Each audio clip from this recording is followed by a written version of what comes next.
Andrew. Thanks for doing this today. Hi, Leah. No problem. Excited to jump in here. Perfect. Well, let's start at the very beginning. Today, we're talking about business modeling. So why don't we start off with a definition? What exactly is a business model? So a business model simply describes how a company converts the value that they create for their customers into revenue or other forms of value in return. It answers the question that entrepreneurs will always get: how is your company going to make money? And it considers all the different factors that go into your business, including the costs that you incur in order to create the value that you're trying to create for your customers, how and when you capture that revenue or that value back in revenue form from your customers, and all of the little things that pull a business together and make it happen. So that includes everything from how you connect with your customers, the costs that you might incur there, how you serve your customers. Is it a software platform? Is it a product that you're selling in hardware form? All of those things get considered when you're thinking about your business model. And it's essentially how all of that connects in a way that creates a sustainable model to turn a great idea into a great business concept. Right. And as entrepreneurs, we have to encourage them to sort of have more than just a great idea. Yeah, I mean, ideas are everywhere. Everyone has great ideas, and especially in your own head, they can seem like amazing ideas. The goal when you're thinking about a business model is how do you actually turn that great idea into a great business? And without a great business model that supports a great idea, it's not actually a business. It's maybe a charity, and maybe it takes a different form. But the reality is, if you want a great idea to become something great for many, many people, you have to have a sustainable business model in the long term that's going to support that growth and development and all the costs that you're going to incur to create the value for your customers along the way. Right. You did mention, creating value for people. And, here at Thin Air Labs, we love to talk about creating meaningful human impact. How does that factor into business model development? Well, I think about this from a few different perspectives. I think the first thing is, obviously at Thin Air, we look at human impact as an indicator of the scope of the value that you can create for the business and for the customers you serve. Ultimately, you're not creating a charity. You're creating a business that needs to generate and drive revenue back into the business in order to pay for all the costs you incur to create value and return to shareholders in the company. So the best way to think about how to create the most human impact possible is to create a really exceptional business model that supports that idea and gets it to market, generates revenue that you can invest back into growing the company to serve more and more people. So, when we think about human impact, first of all, it's like on an individual level, how does your product create positive impact on the individual that's using it or engaging with it? Maybe it's a network. So how does it create value between the interaction between two humans or two people? But to do that at scale, you really need a thought out and validated business model that you can grow and scale in order to serve more and more people. So going from the individual to a customer segment or a group of a bigger group of customers. In order to create more impact and create more positive human impact, you have to be able to support a business and a business model that is able to support more and more customers. Right. Totally makes sense. Okay. So if founders are listening to this and they're thinking about designing their very first business model, how do they get started? I think it starts on a whiteboard, to be quite honest. There's tools that you can use that help you kind of frame your thinking around how this all fits together. A business model canvas has been around for a long time. There's different variations of these canvases and these types of tools, like a lean canvas, lots of literature on frameworks and ways of thinking about how all these pieces fit together. But quite honestly, it starts with kind of papering your idea from your head onto a whiteboard of some sort or onto pen and paper to understand how all of these things fit together. At the center of that whiteboard should be the value that you're creating with for your customers. And then you should be able to factor in all the things that are going to go, the inputs that you have to put into the business in order to create that value. So if it's a software company, we're going to have to hire software engineers and actually build and maintain a product in the software world. If it's a hardware product, you're going to have manufacturing costs and raw material costs and distribution for any kind of business it is. All of those costs have to be considered, as well as how you're actually going to get product to market and capture value in the form of revenue back into the business. So there's a lot of moving pieces there, and there's a lot of functions of a business that drive and relate to a business model. The key is to start with what you know now and understand that there's assumptions baked into that. Sketch it out using some sort of tool that helps you organize your thoughts in a meaningful way, and then review it, but understand that there's a lot of unknown still within that model. And your goal from there is to go out and start testing that business model against the market. A lot of people get caught up here and say, well, in order to test this business model, I need my product offering to be ready or perfect, or perfect is the enemy, of course, but even ready in the sense that it has to be a commercial grade product in order for me to test my business model. I don't believe that to be true. I think that there's lots of ways you can kind of test willingness to pay for a specific value you're trying to create for a customer, testing kind of cost inputs that it's going to take in order to build the product that you know customers now are willing to pay for. And all of that learning and knowledge and the speed at which you're able to accumulate it is really your competitive advantage as a startup. So the key is start somewhere, try to organize your thoughts in a way that connects all the dots within the functions of a business, and iterate as you learn more and more about the business. It should be something that you have up on a whiteboard in your office or wherever you come into work every day. You can look at it, you can gut check it against what you've learned over the last 24 hours and make iterations and tweaks on it, and then go back to testing it against actual customers in the actual market. Right. So I think a lot of people get caught up, well, I don't have that fully fleshed out, and that's totally okay. No one does. In fact, you might have a great idea for a product offering. Everyone loves it, but no one wants to pay for it. There's work to do to validate the business model that's going to support the growth of a company based around a product like that. So the mindset you want to go in with is very experimental. You want to put down everything you understand about your business model right now in a way that's organized and helps you articulate it to other people. It can also be a tool that you can use to communicate with potential investors or supporters of what you're doing, or customers even. And then expect to do a series of experiments against it, and factor in the feedback and the learning that you get from those experiments to test the next version of it. Cool. Sounds like a good plan. I like that thinking. Okay, so here's a big question, and I'm sure a lot of founders are thinking this. Do you need to have your business model in place before you even start talking to investors? I mean, these are kind of loose terms, right? Like in place could mean it's fully operational, in that you're already selling a product, you understand where money comes back into the business and where revenue is generated and what costs are. I think that you have to have thought put into what the business model could be and potentially different scenarios of what it could be, especially as a company grows from serving 10 customers to 100 customers to 1,000. How does the business model change? What investors are going to be looking for is your thought process and how you think about how this becomes a massive company. And on one hand, it's what do you think the product is that's going to be something that everyone wants and everyone talks about and recommends to their friends. The other side of it is how does the business function and work in a way that generates revenue above and beyond the cost it takes to create the value for those customers. So the thought process and how you think about that, and also being honest with yourself about what you don't already know and what you're going to have to figure out in the next stage of your venture is really, really important. And that's what investors will be listening for. Not necessarily that it's fully fleshed out, or fully understood, but that there is a path to a long-term sustainable business that's going to generate revenue above the cost it takes to create value for customers.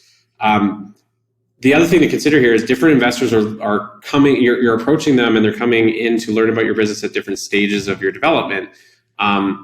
Angel investors are going to accept more risk on the business model side than venture capitalists, especially later stage venture capitalists.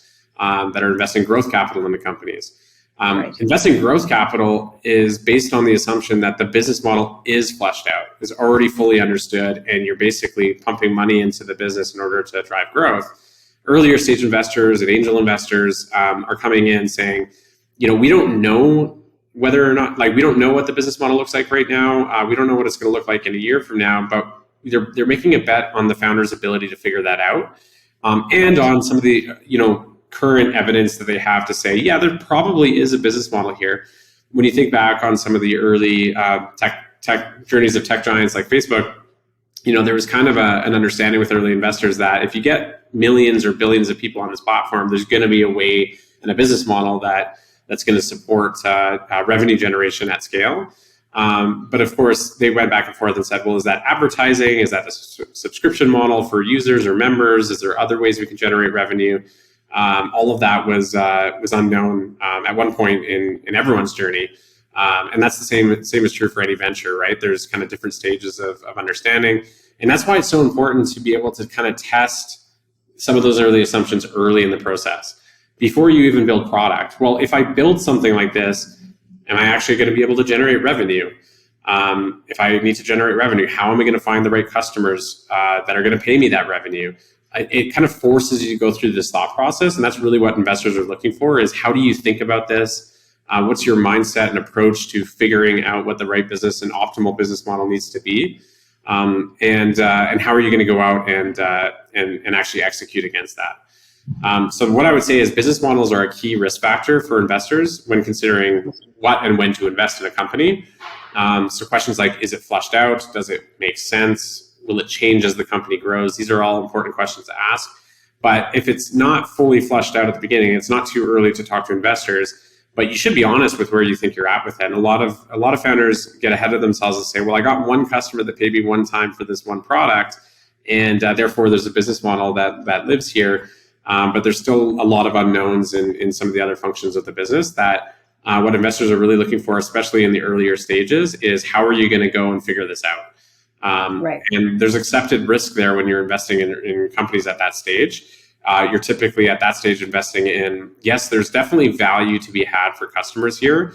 The founding team is smart and systematic in their approach to figuring out some of the things that they don't know right now.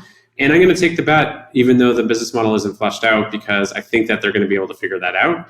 And or it's a pretty standard business model, right? Like a SaaS product or a hardware product that you're selling to, like a widget or something that you're selling into different companies. There's examples of business models that work in different sectors that can be pointed to and saying it's going to be something like this. But we think that there's more opportunity in this way. And I think as we grow and mature as a company, these are the things that we're going to explore in order to increase revenues and decrease costs in the business. Cool. That totally makes sense again. Okay, now you came up with the funding catalyst service for Thin Air Labs. So let's talk about the non-dilutive funding side of things. Do founders need to have that business model set up and in place to go after non-dilutive funding? I think I would give a similar answer to the last one about private investors. Funding agencies and groups that distribute this type of capital are definitely going to be looking for where you're at in that process and journey of fleshing out the business model, as much as they are looking at where you are on your TRL or technology readiness level of your product. It's a factor that they absolutely consider when they're looking at approving funding for different grant applications. A big part of what we do in the Funding Catalyst team is help companies flesh that out, help them with their thinking around it, help them paper and create documents that help explain and articulate their business model at the current form and some of the unknowns that are still there that they're going to have to figure out. And we help them execute against a strategy that's going to help them flesh that out even further. Same thing for different funding bodies. They're going to be looking to invest and inject capital through grants or otherwise at different stages of the company. So knowing what type of program you're approaching or the type of investor on the private side that you're approaching and typically when they like to invest and what needs to be known for them to be able to say yes is really, really important and going to save you a bunch of time spinning tires, kind of getting the same kind of responses from similar investors. Oh, you need more traction, you need more of this. Sometimes more traction actually means I just need clear line of sight into how this becomes a fully fleshed out business model that generates more revenue than the cost it takes you to create the value. And that can be kind of like a blanket statement that you'll hear from investors often come back when you have more traction. I would really try to get a little bit deeper there and say, well, I already have traction. I'm paying customers. What don't you see here? Or what do you need to see more of in order for you to get more comfortable with this investment? And a lot of times the root of that is actually, well, I just don't know how you're going to be able to repeat that at scale. Or I don't know how you're going to get to 100 customers instead of the 10 that you have right now. And that's a function of your business model, right? So, if you haven't figured that out and an investor is still not doesn't have line of sight into how you're going to, then it's probably going to be no. And the same is true for any kind of funding bodies. And this is a struggle anytime that you've done this for the first, like if this is your first time raising capital or going after this type of non-dilutive capital, you're going to come up against these types of questions. And so a big part of what we do with the Funding Catalyst team is help founders navigate through that, help them answer those questions before they get to 0 hour of trying to submit an application and kind of BSing their way through one of the answers. There's an approach and a framework of thinking that they're looking for. So even if you don't know the answer fully, you can kind of articulate the approach you're taking in order to figure that out. And depending on the risk tolerance or the risk level that different groups are looking to invest in companies at, it's important to know approach the right one at the right time, which is another big part of what we do, is just thinking about these types of opportunities strategically over a period of time, instead of just going after whatever's right in front of you right now that seems like a good opportunity. We really try to lay that out and say, okay, when you get your first customer, these are the programs that you should be looking at. When you get your next 5 and you kind of have these things in place and a little bit more validation of your business model, these are the ones that are going to be a better fit. And just helping entrepreneurs and founders understand the process and what granting agencies are looking for when you're asking for money from them, as well as what investors are looking for as well, which aren't that dissimilar. But there's definitely nuance in terms of why and at what stage they like to invest in different companies. Cool. Now, I think you've kind of answered this last question, but let's sort of wrap with this notion. So you've got your business model down, you're kind of comfortable with it, but should it actually be changing over time? Yeah, it definitely should, and it should, because you're learning as you go, right? You're gathering more information, you're getting more evidence and more validation of your thought process earlier on in your journey, and you should be factoring all of that new information into what your business model needs to be down the road. I would say the other thing that should be noted here is like a business model to get from 0 to 1 or 1 to 100 or whatever is likely different than one that's going to get you from 100 to 1,000. When you think about all the functions that go into a business, customer acquisition, customer onboarding, revenue generation, everything internal to the business, activities that you're executing, costs that you're incurring in order to create a product or a value proposition, those are going to change as the company scales. And not adapting is actually more dangerous than kind of this experimental thought process of, to get your first 100 customers, you might just be able to pick up the phone and call 100 people. To get to 1,000 customers, you don't have the capacity to do that. So how are you going to find and get in front of 1,000 customers versus 100? Well, your business model has to adjust and be able to support that scale. So my answer is pretty simple there. Yes, it definitely changes as a company matures, learns more, gathers more intel and insights into the sector that they're focusing on. All of that information should be factored in to continuously iterate on the business model until you find an optimal version of it that you can really focus on scaling up. But even as you do that, the business model will likely change and evolve as the company continues to mature. Wonderful. That is a lot to chew on, Andrew. Thank you so much for spending some time with us and helping us think about that business design model. I like it. Andrew, thanks for this. Thanks, Leah. No problem.